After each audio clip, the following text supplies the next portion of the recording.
우리에게 서해는 단순한 바다가 아닙니다. 풍요를 안겨주는 어머니의 품이자 대한민국의 국경선이 시작되는 생명의 터전입니다. 하지만 지금 이 바다의 심장부에서는 총성 없는 전쟁이 벌어지고 있습니다. 우리의 바다를 고갈시키고 어민들의 삶을 파괴하며 미래의 영토까지 위협하는 거대한 약탈이 벌어지고 있습니다. 문제의 심장부는 바로 서해의 한중 잠정조치 수역, PMG입니다. 지도 위에서는 양국이 공동으로 관리하는 평화의 수역처럼 보이지만 현실은 대한민국 주권이 미치지 못하는 무법지대이자 중국의 노골적인 해상 알박기를 위한 거대한 전초기지로 변하고 있습니다. 2025년 10월 최신 위성사진과 해경보고서는 충격적인 사실을 드러냈습니다. 이 수역 내에 중국이 불법 조업을 넘어 영구적인 구조물까지 설치하고 있다는 정황이 포착된 것입니다. 이것은 단순한 불법 조업이 아닙니다. 미래 통일 한국의 해양 영토선을 바꾸고 서해에서의 중국 지배력을 영구히 굳히려는 조용한 영토 침탈의 서막입니다. 이 비극의 씨앗은 2001년 체결된 한중 어업협정에 뿌리를 두고 있습니다. 당시 양국은 배타적 경제수역 이의지 경계를 합의하지 못했고 분쟁의 소지가 있는 핵심 수역, 즉 동경 124도 선, 이서의 약 1만 평방해리 면적을 잠정조치 수역 PMG으로 설정했습니다. 이 수역에서는 양국 어선이 자국에 신고만 하면 자유롭게 조업할 수 있도록 합의했습니다. 미래를 위한 현명한 타협처럼 보였던 이 결정은 중국에게 합법적으로 우리 바다의 심장부로 들어올 수 있는 고속도로를 열어준 셈이 되었습니다. 이 수역에서는 상대국 법률을 적용할 수 없고 오직 자국 어선만 단속할 수 있다는 치명적인 허점이 존재했기 때문입니다. 즉, PMG 안에서 불법 조업을 하는 중국 어선은 오직 중국 당국만이 단속할 수 있다는 것입니다. 결과적으로 이 회색지대는 20년 넘게 중국의 무법천지가 되었습니다. 우리의 추적은 서해 최전선, 우리 어민들의 생생한 증언에서 시작되었습니다. 그들의 증언에 따르면 변화는 약 5년 전부터 시작되었습니다. 처음에는 정체불명의 부표 몇 개에 불과했지만 시간이 갈수록 그 수는 늘고 규모도 커져 이제는 밤에 불빛까지 내뿜는다는 것입니다. 더욱 충격적인 것은 이 구역에 접근하기만 해도 중국 어선들이 몰려와 위협을 가한다는 증언입니다. 해경에 신고해도 잠정조치 수역이라 어쩔 수 없다는 답답한 답변만 돌아올 뿐입니다. 어민들의 일관된 증언을 종합하면 PMG 내 특정 구역에 중국이 설치한 것으로 추정되는 구조물이 존재하며 그 주변은 사실상 중국 어선들의 해상 요새가 되었다는 것입니다. 그들은 왜 그곳을 지키는 것일까요? 2025년 현재 PMG는 사실상 중국 어선들의 거대한 해상 기지가 되었습니다. 조업 처리되면 수천 척의 중국 어선들이 마치 거대한 함대처럼 몰려와 우리 측 이의지 경계선 바로 앞까지 어선 장벽을 칩니다. 이들은 야간이나 기상 악화 시 감시가 소홀한 틈을 타 우리 측 수역을 침범하여 싹쓸이 조업을 감행합니다. 더 큰 문제는 그들의 조업 방식입니다.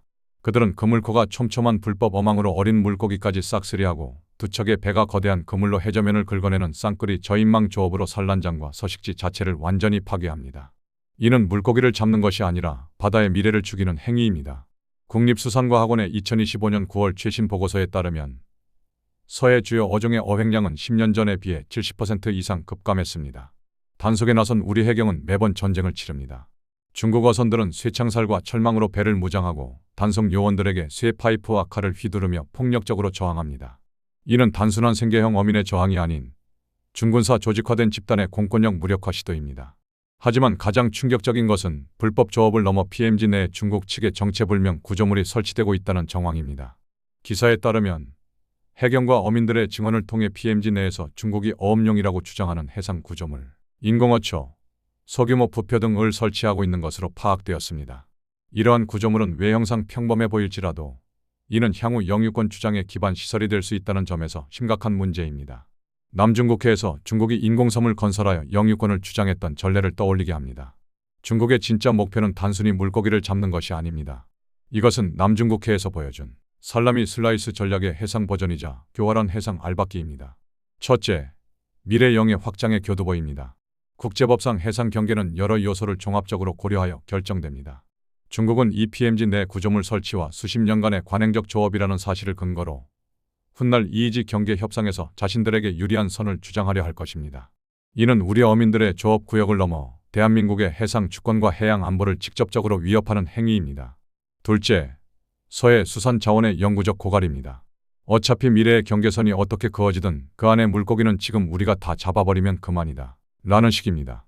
이들의 싹쓸이 조업은 단순히 물고기를 잡는 것을 넘어 서해의 생태계를 파괴하고 미래의 우리 몫이 될 해양 자원을 미리 고갈시켜 잠정조치 수역의 경제적 가치를 소멸시키는 것입니다. 결국 우리의 식탁에서 국산 수산물이 사라지는 비극으로 이어집니다. 중국에서의 해상 알박기는 우리에게 세 가지 엄중한 경고를 던집니다. 첫째, 선의에 기반한 모호한 합의는 결국 힘의 논리에 의해 악용된다. 2001년의 잠정 조치는 결국 우리의 바다를 내어주는 비극의 씨앗이 되었습니다. 둘째, 21세기의 영토 분쟁은 자원을 둘러싼 경제 전쟁의 형태를 띈다. 반도체뿐만 아니라 식량과 수산 자원 역시 국가의 미래를 결정하는 핵심적인 안보 자산입니다. 셋째, 보이지 않는 위협이 더 무섭다. 우리는 휴전선의 군사적 위협에만 집중하는 사이 서쪽 바다의 경제적 주권과 미래 영토가 조용히 침탈당하는 현실을 외면하고 있었을지 모릅니다.